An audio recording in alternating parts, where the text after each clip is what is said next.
Hello ವೀಕ್ಷಕರೇ, ಎಲ್ಲರಿಗೂ ನಮಸ್ಕಾರ. ವೆಲ್ಕಮ್ ಟು ಮೈ ಚಾನಲ್ ಅಮ್ಮು ಅಡುಗೆ ಮನೆ. ಇವತ್ತು ನಾನು ಮುಲ್ಲಂಗಿ ಸೊಪ್ಪಿನಿಂದ ಒಂದು ರುಚಿಕರವಾದ ಪಲ್ಯ ಮಾಡಿಕೊಂಡು ನಿಮ್ಮ ಎದುರಿಗೆ ಬಂದಿದ್ದೀನಿ. ಸೊ ಈ ಪಲ್ಯ ನಾನು ಯಾವ ರೀತಿ ಮಾಡಿದ್ದೀನಿ ಅಂತ ತಡ ಮಾಡದೆ ನಿಮ್ಗೆ ಹೇಳಿಬಿಡ್ತೀನಿ. ನೀವು ಪ್ರೊಸೀಜರ್ ನೋಡಿ ಫಾಲೋ ಮಾಡಿ. ಇಷ್ಟ ಆದರೆ ನೀವು ತಯಾರು ಮಾಡಿಕೊಂಡು ತಿಂದು ಕಮೆಂಟ್ ಮಾಡಿ ಹೇಗಿದೆ ಅಂತ. ಸೊ ಈಗ ನಾನು ಈ ಪಲ್ಯಕ್ಕಾಗಿ ಒಂದು ದೊಡ್ಡ ಈರುಳ್ಳಿ, ಹಾಗೆಯೇ ಖಾರಕ್ಕೆ ತಕ್ಕಷ್ಟು ಮೆಣಸಿನ್ಕಾಯಿ, ಕರಿಬೇವು, ಹಾಗೆಯೇ ಬೆಳ್ಳುಳ್ಳಿ ಎಸಳು ನಾವು ನಾನು ಹಾಕಿದ್ದೀನಲ್ಲ, ಇದಕ್ಕಿಂತ ಜಾಸ್ತಿನೂ ಹಾಕ್ಕೋಬೋದು, ತೊಂದರೆ ಇಲ್ಲ, ಚೆನ್ನಾಗಿರುತ್ತೆ ರುಚಿ. ಇದು ಮುಲ್ಲಂಗಿ ಸೊಪ್ಪು ನೀಟಾಗಿ ಸಣ್ಣಕ್ಕೆ ಕಟ್ ಮಾಡಿಕೊಂಡು ನೀರಲ್ಲಿ ಹಾಕಿಟ್ಕೊಂಡ್ಬಿಡಬೇಕು. ಅದರಲ್ಲಿ ಏನಾದರೂ ಮಣ್ಣು ಗಿಣ್ಣಿದ್ರೆ ಎಲ್ಲ ನೀರಲ್ಲಿ ಇಳಿದ್ಬಿಡುತ್ತೆ. ಆಮೇಲೆ ಅದನ್ನು ನಾವು ಸೋಸ್ಕೋಬೇಕು.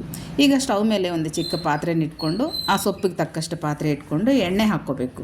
ಇದರಲ್ಲಿ ಸಾಸಿವೆ ಹಾಕಿದರೆ ಸಾಕು, ಬೇರೆ ಏನು ಬೇಡ, ಜೀರಿಗೆ ಅವು ಇವು ಏನು ಬೇಡ. ಸಾಸಿಗೆ ಹಾಕ್ಕೊಂಡು ಸಾಸಿಗೆ ಚಿಟಪಟ ಅಂದ ನಂತರ ಒಣಮೆಣಸಿನ್ಕಾಯಿ ಹಾಕ್ಕೊಳ್ಳಿ. ಒಣಮೆಣಸಿನ್ಕಾಯಿ ಈ ಥರ ಪಲ್ಯಗಳಿಗೆ ತುಂಬ ಟೇಸ್ಟ್ ಕೊಡುತ್ತೆ, ಇದನ್ನು ಮಾತ್ರ ಸ್ಕಿಪ್ ಮಾಡಬೇಡಿ. ಈ ಒಣಮೆಣಸಿನ್ಕಾಯಿ ಹಾಕಿದ ನಂತರ ಇದರಲ್ಲಿ ಈರುಳ್ಳಿ, ಕರಿಬೇವು ಮತ್ತು ನಾವು ಸಣ್ಣದಾಗಿ ಕಟ್ ಮಾಡಿ ಇಟ್ಕೊಂಡಿರೋ ಹಸಿಮೆಣಸಿನ್ಕಾಯಿ ಕೂಡ ಹಾಕ್ಕೊಂಡ್ಬಿಡ್ಬೇಕು. ಈರುಳ್ಳಿನ ಜಾಸ್ತಿ ಹೊತ್ತೇನು ಬೇಯಿಸೋಕೆ ಹೋಗಬೇಡಿ, ಸುಮ್ಮನೆ ಒಂದು 2 ನಿಮಿಷ ಬೇಯಿಸ್ಕೊಂಡ್ರೆ ಸಾಕು.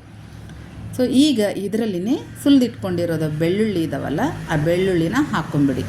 ಸೊ ಬೆಳ್ಳುಳ್ಳಿನ ಹಾಕ್ಕೊಂಡು ಇದಕ್ಕೇನೆ ಸ್ವಲ್ಪ ಉಪ್ಪು, ತಕ್ಕಷ್ಟು ಉಪ್ಪು ಮತ್ತು ಅರಿಶಿನ ಪುಡಿ ಹಾಕ್ಕೋಬೇಕು.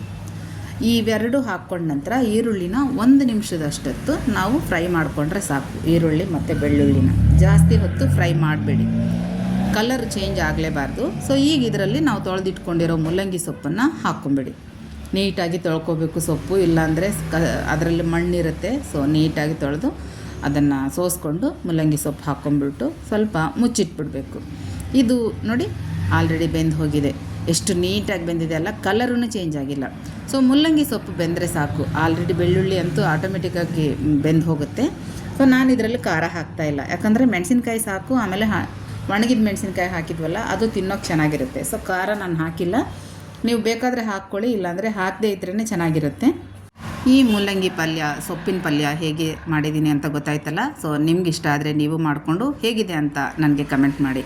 ಮತ್ತೊಂದು ವಿಡಿಯೋದಲ್ಲಿ ಮತ್ತೆ ಭೇಟಿಯಾಗೋಣ. ಅಲ್ಲಿವರೆಗೂ ಎಲ್ಲರಿಗೂ ಬಾಯ್ ಬಾಯ್.